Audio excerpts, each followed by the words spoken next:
So, you guys want to sex your tarantula. You want to know if it's a male, if it's a female. Well, in this video, in the next couple of minutes, we're going to teach you how.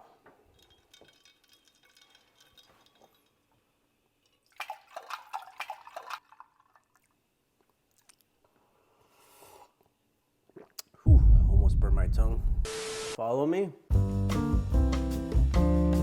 Let's go. And welcome to the urban tarantula's lair. So you just got a tarantula and it looks something like this. It's not too small, it's not too big, and it's gonna molt and give you a molt similar to this right here. So it's gonna be all dried, it's gonna look something like this, it's gonna be unsexable. So what you're gonna wanna do is get a plastic container with some water, doesn't matter if it's hot water, cold water, and get some dish soap. You are gonna wanna drop exactly less than 1 drop of soap inside the solution. And then after you do this, you wanna mix it around. You take the mold, you drop it inside the solution. So you wanna leave the mold in there for a few seconds. The reason why we add soap into the water is so it breaks the surface tension of the water and the tarantula mold actually sinks. Tarantula molds are naturally hydrophobic, so this makes them not hydrophobic. And now the tarantula mold is gonna be all squishy and gooey, and we're gonna be able to sex it. So this is a rather large size mold, so it's gonna be super easy to sex this specimen. So what you need right now are 2 toothpicks. Of course, conveniently, I have some toothpicks right here. Right over here. We're gonna slowly try to open this tarantula's molt and look for the part between the book lungs. These are the book lungs right here. This and this. And over here is the little flap, the little fold. If you could do this, that means your tarantula is a female. If this did not exist, if this thing was not here, then your tarantula would be a male. Now this is a rather large molt, so it's super easy to tell if it's a male or a female. So that versicolor was too easy to sex, so we're gonna try something a little bit different. I think this is a Brachypelma auratum.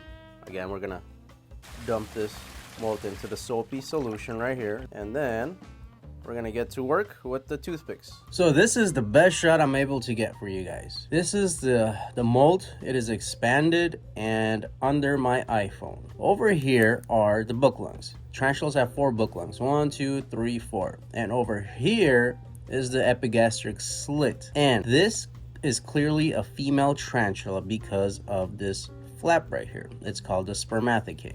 If you could take a little toothpick and wiggle this spermathecate, this little flap, that means it is clearly and most definitely a female tarantula. If the tarantula is missing this little part right here, there's nothing that you could visibly see under magnification, then your tarantula is a male. This is a pretty good shot, isn't it? Yes! There it is. That's how you could tell for sure if a tarantula is a male or a female. Over here we have a Pamphobeteus ultramarinus, one of my favorite tarantulas, of course, and we have a molt over here. We're gonna try to sex this and confirm that it's a female because I purchased it as a female and I'm gonna be really pissed off if it's not. Let's see what we could do. A real world example of actual molt sexing. I'm gonna leave this in here for a couple of seconds and then we're gonna get to work. All right, it's been long enough. We're gonna take this molt out very, very gently. There we go. We're gonna put it right over here and I am going to slowly try to pry open this molt as gently as I can. Dun, dun, dun. The moment of truth. Let's see. Yep. Indeed. You see this spermathecate over here? And the two little prongs coming out? Right there. Do you see it? There it is. That's a female. That is a molt sex, molt confirmed by urban tarantulas. A female. Hooray! On a much smaller specimen, you might not be able to flip the fold, the spermathecate, but you will clearly see the 2 little prongs coming out. We have a big Pamphobeteus antinious, and I already know this is a male, so I'm gonna stick this in the solution. I'm gonna break this part off because it just gets in the way. We're gonna stick this in the solution and we're gonna show you what a male looks like under magnification. Jiggle, jiggle, jiggle. This is kind of a crappy mold to show you guys a good example, but over here, there's clearly no flap. Nothing over here. Nothing to play with, nothing to dangle, wiggle. This is clearly a male tarantula. Nothing over here in the epigastric furrow. And these are the book lungs. And the other two book lungs are, well, here's one. If we further expand the mold, you could see the other book lungs. This one's going to be harder to show. Sometimes the tarantulas actually chew the molds, because after a tarantula molts, there's a lot of moisture left inside the mold. So they might need some extra moisture, and they eat their mold sometimes. It does happen. Now with the tarantula about this size, I would say this is a 2.5-inch tarantula. He recently molted, and here's the mold. For something like this, we're gonna need a microscope. So I purchased this microscope off eBay about 10 years ago. The lighting really sucks on these cheap microscopes. I paid about $150, $160 for it. The lighting really sucks, so I have these lightings that I got. They're aperture something. I'll leave a link down below. They're wireless. I turn on the light and I stick it right over here. And then I take the mold of the tarantula that I've already dipped inside of the solution. It's all nice and gooey and soapy. And I put it on right over here, just like this. And I get my handy dandy toothpicks and I go to town. Oh yeah. Over here, we're gonna locate the book lungs. We got 1, 2, 3, 4. Underneath the first set of book lungs right here, these two right here, is the epigastric slit.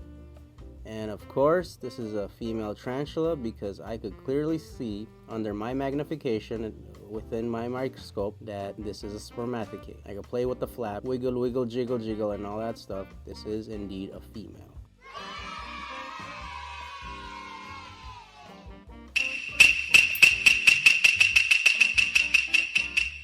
Earlier in the video, we sexed a male, and it was this species right here, the Pamphobeteus antinious, and I had not sexed this specimen because I automatically knew it was a male. How did I know that specimen was a male and that I did not need to sex it with the molt? Because when a male turns into a mature male, it's quite obvious. There's sexual dimorphism. Let's see if we're gonna be able to coax this male out without her kicking, or without him kicking any hairs at us, and make this an educational video and show you the tibial hooks, the emboli that make this specimen an obvious male. So this is a rather large tarantula, and we want to make sure that this tarantula does not fall off the table, because it is a terrestrial tarantula, and if the terrestrial tarantula falls off the table, it might rupture its abdomen. So I have this big ass catch cup ready just in case. And we're kind of feeling him out right now. We're gonna coax him closer to the camera under the perfect lighting that we have set up in this room. And I'm gonna lift this catch cup and attempt to show you first the tibial hooks, which you can see right underneath the first set of legs. By the way, these two front legs are actually not legs. They're arms, and they're called the pedipalps. The first set of legs are these right here. And underneath the legs, right over here, you could clearly see the tibial hooks. He's got 2 of them. And the mature males use these tibial hooks on the females to protect themselves. Over here we have the pedipalps, and underneath the pedipalps are the emboli. They're called the boxing gloves, the hooks, whatever you want to call them. And that is the sexual organ on the male that uses to put the sperm inside the female's epigastric furrow. Now this male is being a sweetheart, being super tolerant and allowing us to show you guys all of his sexual organs. How often does that happen? The male tarantula's sexual organ. Here you go. You're welcome. Over here we have Harpactira pulchripes. This is a female Harpactira pulchripes, and this female has a sibling. This sibling of the Harpactira pulchripes is a mature male. Now, this is a mature male, and he is ready to get down and dirty. He's looking for a female to impregnate. But this female right here is not sexually mature. I don't think that this mature male would be able to impregnate this female. She's too small. She still has maybe 2 or 3 molts to go. But this mature male has matured, and he's looking for that sweet epigastric furrow. Right here is the mature male, and I wanted to show you guys the tibial hooks, which is evident and very clear, and of course the emboli. Now the difference is huge between that female that I showed you and this mature male. Like, you could instantly tell that this is a mature male. It's got much lengthier legs, and it looks, you know, completely different. I'm gonna put this guy back in here, and he's gonna await to have sex with a female.